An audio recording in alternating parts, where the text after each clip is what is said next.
नमस्कार दोस्तों, स्वागत है आपका अपना चैनल रेलवे साइंस में।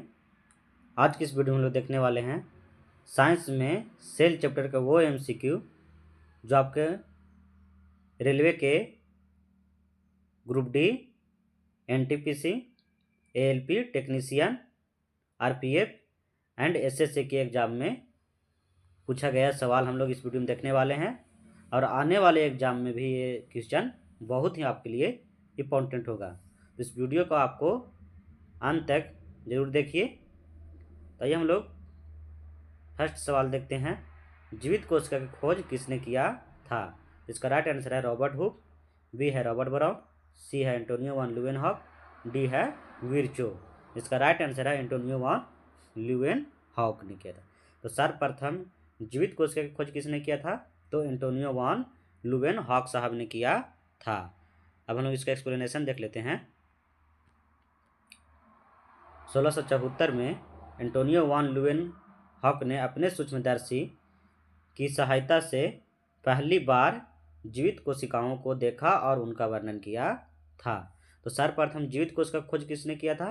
तो एंटोनियो वान ल्यूवेनहॉक साहब ने।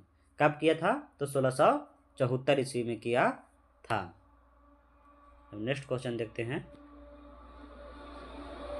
कोशिका सिद्धांत किसने दिया था? ऑप्शन ए है रॉबर्ट हुक और विर्चो, डी है सलाइडेन और स्वान, सी है ल्यूवेनहॉक और ब्राउन, डी है विर्चो और मेंडेल। इसका राइट आंसर है सलाइडेन और स्वान साहब ने। तो कोशिका सिद्धांत किसने दिया था? तो सलाइडेन और स्वान साहब ने दिया था। अब हम लोग इसका एक्सप्लेनेशन देख लेते हैं। 1838 और 1839 ईस्वी में मैथिस सलाइडेन और थियोडर स्वान ने कोशिका सिद्धांत प्रतिपादित किया। बाद में विर्चो ने यह सिद्ध किया कि सभी कोशिकाएं पूर्व अस्तित्व में आई कोशिकाओं से उत्पन्न होती है, जिसका अर्थ होता है उमिनस सेलुला ई सेलुला। यानी उमिनस सेलुला ई सेलुला का अर्थ क्या होता है? सभी कोशिकाएं पूर्व अस्तित्व में आई कोशिकाओं से उत्पन्न होती है। ओमिनस सेलुला ई सेलुला शब्द किसने क्या कहा था? तो सलाइडेन और स्वान साहब ने कहा था। तो एग्जाम में पूछ देगा कि कोशिका सिद्धांत किसने दिया था? तो मैथिस सलाइडेन और थियोडर स्वान साहब ने प्रतिपादित किया था। कब किया था? तो 1838 और 1839 ईस्वी में। बाद में विर्चो ने यह सिद्ध किया कि सभी कोशिकाएं पूर्व अस्तित्व में आई कोशिकाओं से उत्पन्न होती है। इसको बाद में कौन सिद्ध किया? तो विर्चो साहब ने सिद्ध किया था। और एमुनस सेलुला इस सेलुला शब्द किसने कहा था? तो मैथिस सलाइडेन और थियोडर स्वान साहब ने कहा था। इतना याद रखिएगा। अब लोग नेक्स्ट क्वेश्चन देखते हैं। प्रोकैरियोटिक कोशिकाओं में कौन सा भाग अनुपस्थित होता है? ऑप्शन ए है कोशिका झिल्ली, बी है केंद्रक, सी है साइटोप्लाज्म, डी है डीएनए। तो इसका राइट आंसर है केंद्रक। तो प्रोकैरियोटिक कोशिकाओं में कौन सा अनुपस्थित होता है? तो वो है केंद्रक।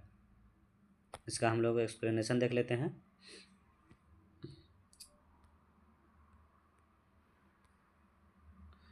प्रोकैरियोटिक कोशिकाओं जैसे बैक्टीरिया में संगठित वेल डिफाइंड न्यूक्लियस नहीं होता है। यानी कि बैक्टीरिया में जो प्रोकैरियोटिक कोशिकाएं होती है उसमें वेल डिफाइंड न्यूक्लियस नहीं होता है, यानी कि केंद्रक उसमें नहीं दिखता है। इनमें डीएनए न्यूक्लियोइड क्षेत्र में उपस्थित होता है जो झिल्ली से घिरा नहीं होता है। इसमें क्या उपस्थित होता है? डीएनए न्यूक्लियोइड क्षेत्र में उपस्थित होता है जो कि झिल्ली से घिरा नहीं होता है। तो प्रोकैरियोटिक कोशिकाओं में क्या नहीं पाया जाता है? तो केंद्रक नहीं पाया जाता है, ये याद रखिएगा।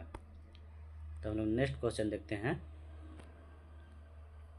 कोशिका झिल्ली का मुख्य कार्य क्या है? ए में है भोजन का पाचन करना, बी में है ऊर्जा का उत्पादन, सी में है पदार्थों का अंदर बाहर आना, डी में है कोशिका विभाजन। इसका जो राइट आंसर है पदार्थों का अंदर बाहर आना। तो कोशिका झिल्ली का क्या कार्य है? तो पदार्थों का अंदर बाहर आना, ये याद रखिएगा। इसका हम लोग एक्सप्लेनेशन देख लेते हैं। कोशिका झिल्ली अर्धपरागमय होती है। कोशिका झिल्ली कैसा होता है? अर्धपरागमय, इंग्लिश में कहने का मतलब सेमी पेरिमेबल होता है, जो आवश्यक पदार्थों को अंदर आने देती है और हानिकारक पदार्थों को बाहर निकालती है। तो कोशिका झिल्ली का क्या कार्य है कि आवश्यक पदार्थों को हमारे शरीर के अंदर आने देता है और हानिकारक पदार्थ को हमारे शरीर से बाहर निकाल देता है। यही कोशिका झिल्ली का कार्य है। इसका प्रकृति कैसा होता है? तो अर्धपरागमय यानी सेमी परिमेबल होता है। अब लोग नेक्स्ट क्वेश्चन देखते हैं। कोशिका में ऊर्जा उत्पादन कौन करता है? तो ऑप्शन ए है गोल्जी बॉडी, बी है माइटोकॉन्ड्रिया, सी है लाइसोसोम, डी है राइबोसोम। तो इसका जो राइट आंसर है वो कौन सा है? माइटोकॉन्ड्रिया। तो कोशिका में ऊर्जा उत्पादन कौन करता है? तो वो है माइटोकॉन्ड्रिया। तो ये याद रखिएगा कि अगर एग्जाम में पूछेगा कोशिका में ऊर्जा उत्पादन कौन करता है, तो वो है माइटोकॉन्ड्रिया। और राइबोसोम क्या करता है? कोशिका की फैक्ट्री कहलाता है, प्रोटीन का फैक्ट्री। प्रोटीन का उत्पादन किस में होता है? तो राइबोसोम में होता है। अब हम लोग इसका व्याख्या देख लेते हैं।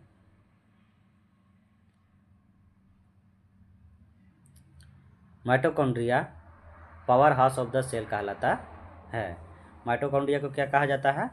Power house of the cell, क्योंकि यह कोशिका में ओटीपी, जिसका एक फुल फॉर्म होता है एडिनोसिन ट्राइफॉस्फेट, याद रखिएगा एग्जाम में पूछता है। एटीपी का फुल फॉर्म क्या होता है? एडिनोसिन ट्राइफॉस्फेट का उत्पादन करता है। तो माइटोकॉन्ड्रिया को क्या कहा जाता है? Power house of the cell, क्योंकि यह कोशिका में एटीपी का उत्पादन करता है। माइटोकॉन्ड्रिया कोशिका में क्या करता है? एटीपी का उत्पादन करता है। एटीपी का फुल फॉर्म क्या होता है? एडिनोसिन ट्राइफॉस्फेट होता है। इतना याद रखिएगा। अब हम नेक्स्ट क्वेश्चन देखते हैं। कोशिका का प्रोटीन फैक्ट्री कौन होता है? ए है माइटोकॉन्ड्रिया, बी है राइबोसोम, सी है गोल्जी बॉडी, डी है लाइसोसोम। तो इसका राइट आंसर है वो है राइबोसोम। तो कोशिका का प्रोटीन फैक्ट्री किसे कहा जाता है? तो वो है राइबोसोम। अगर एग्जाम में पूछ देगा कि कोशिका का प्रोटीन फैक्ट्री किसे कहा जाता है, तो राइबोसोम। इतना याद रखिएगा। अब हम इसका एक्सप्लेनेशन देख लेते हैं। राइबोसोम कोशिका में प्रोटीन संश्लेषण करता है। राइबोसोम कोशिका में क्या करता है? प्रोटीन का संश्लेषण करता है। इतना याद रखिएगा। अगर एग्जाम में पूछ देगा कि कोशिका में प्रोटीन का फैक्ट्री किसे कहा जाता है, तो वो है राइबोसोम। राइबोसोम क्या करता है? कोशिका में प्रोटीन का संश्लेषण करता है, इसलिए कोशिका को राइबोसोम का फैक्ट्री कहा जाता है।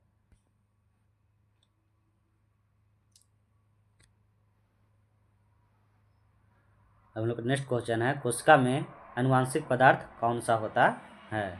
ऑप्शन ए है आरएनए, बी है डीएनए, सी है प्रोटीन, डी है सेल्यूलोज। इसका जो राइट आंसर है वो है डीएनए। इसका जो राइट आंसर क्या है? डीएनए। तो कोशिका में आनुवांशिक पदार्थ कौन सा होता है? तो वो है डीएनए। अब हम लोग इसका व्याख्या देख लेते हैं।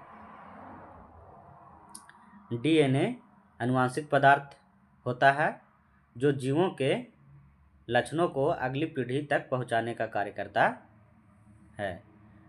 तो आनुवांशिक पदार्थ कौन सा होता है? वो है डीएनए, जो जीवों के लक्षणों को अगली पीढ़ी तक पहुंचाने का कार्य करता है। वो डीएनए के रूप में ही अगली पीढ़ी तक पहुंचाता है। तो डीएनए का फुल फॉर्म क्या होता है? Deoxyribo nucleic acid. अगर एग्जाम में पूछ देगा कि डीएनए के फुल फॉर्म क्या होता है, तो है डीऑक्सीराइबो न्यूक्लिक एसिड, जो जीवों के लक्षणों को अगली पीढ़ी तक पहुंचाने का कार्य करता है।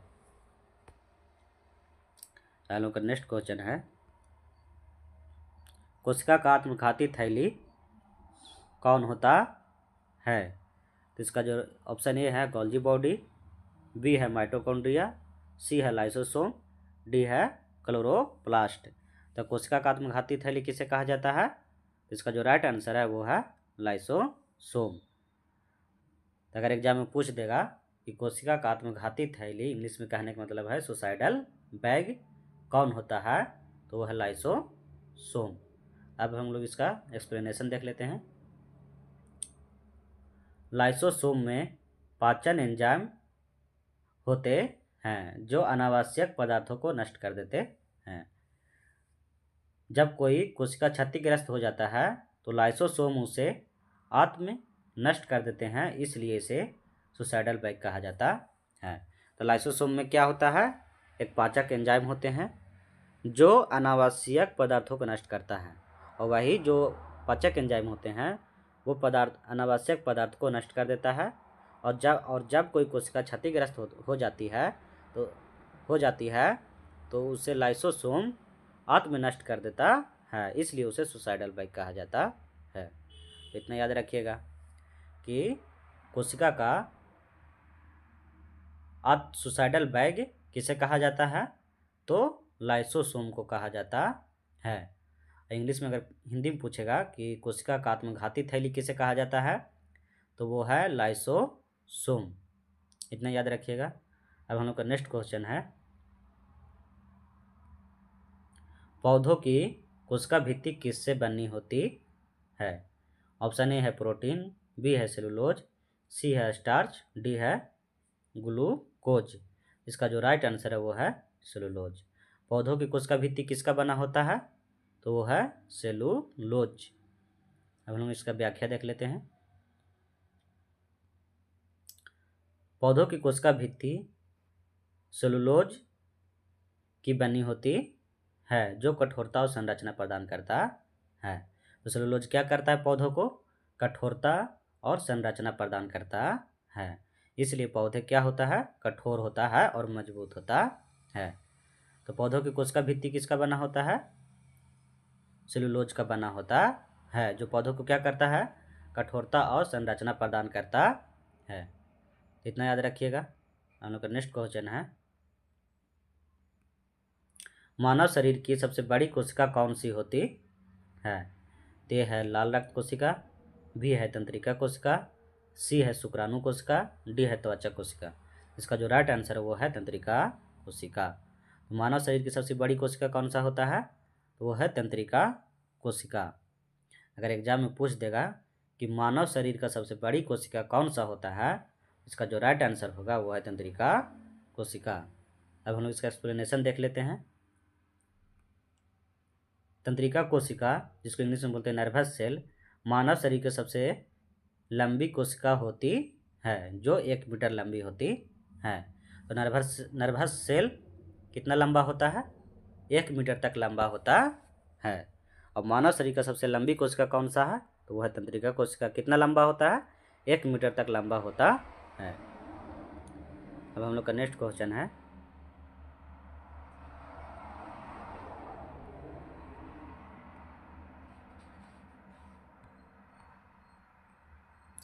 कोशिका में प्रोटीन का संश्लेषण कहाँ होता है? इसका ए ऑप्शन ए है माइटोकॉन्ड्रिया, बी है लाइसोसोम, सी है राइबोसोम, डी है केंद्रक। इसका जो राइट आंसर वो है राइबोसोम। तो कोशिका में प्रोटीन का संश्लेषण कहाँ होता है? तो राइबोसोम का में होता है। और राइबोसोम को ही क्या कहा जाता है? प्रोटीन का फैक्ट्री कहा जाता है। अब हम लोग इसका एक्सप्लेनेशन देख लेते हैं। राइबोसोम कोशिका में प्रोटीन संश्लेषण करता है, इसलिए इसे प्रोटीन फैक्ट्री कहा जाता है। तो प्रोटीन का फैक्ट्री किसे कहा जाता है? राइबोसोम को। क्यों कहा जाता है? क्योंकि राइबोसोम में ही कोशिका में प्रोटीन का संश्लेषण होता है। अब हम लोग का नेक्स्ट क्वेश्चन है, किस कोशिकांग को पैकेजिंग हाउस कहा जाता है? तो किस कोशिकांग को पैकेजिंग हाउस कहा जाता है? अगर एग्जाम में पूछ देगा तो इसका ऑप्शन है माइटोकॉन्ड्रिया, बी है गोल्जी बॉडी, सी है राइबोसोम, डी है लाइसोसोम। इसका जो राइट आंसर है वो है गोल्जी बॉडी। तो तो गॉल्जी बॉडी को क्या कहा जाता है? पैकेजिंग हाउस कहा जाता है। अगर एग्जाम में पूछ देगा किस कोशिकांग को पैकेजिंग हाउस कहा जाता है, इसका जो राइट आंसर होगा वो है गॉल्जी बॉडी। अब हम लोग इसका एक्सप्लेनेशन देख लेते हैं। गॉल्जी बॉडी कोशिका में प्रोटीन और अन्य अणुओं को संशोधित, संग्रहित और ट्रांसपोर्ट करने का कार्य करता है। तो गॉल्जी बॉडी क्या करता है? कोशिका में प्रोटीन और अन्य अणुओं को संशोधित, संग्रहित और ट्रांसपोर्ट करने का कार्य करता है। इसलिए गॉल्जी बॉडी को क्या कहा जाता है? तो गॉल्जी बॉडी को कहा जाता है पैकेजिंग हाउस कहा जाता है। अगर एग्जाम में पूछ देगा कि किस कोशिकांग को पैकेजिंग हाउस कहा जाता है, तो वह है गॉल्जी बॉडी। गॉल्जी बॉडी का कार्य क्या है? तो गॉल्जी बॉडी का कार्य है कोशिका में प्रोटीन और अन्य अणुओं को संशोधित, संग्रहित और ट्रांसपोर्ट करने का कार्य करता है। कितना याद रखिएगा गॉल्जी बॉडी के बारे में। ऐसा भी एग्जाम में आ सकता है कि किस कोशिका में प्रोटीन और अन्य अणुओं को संशोधित, संग्रहित और ट्रांसपोर्ट करने का कार्य करता है। कौन करता है? तो वह है गॉल्जी बॉडी। इतना याद रखिएगा। अब हम लोग नेक्स्ट क्वेश्चन देखते हैं। आज तक क्लास यहीं तक रखते हैं, तो मिलते हैं हम लोग नेक्स्ट वीडियो में। तब तक के लिए जय हिंद। और ये वीडियो उन दोस्तों को साथ ज़रूर शेयर कीजिए जो गवर्नमेंट एग्ज़ाम की तैयारी करते हैं। तो मिलते हैं नेक्स्ट वीडियो में।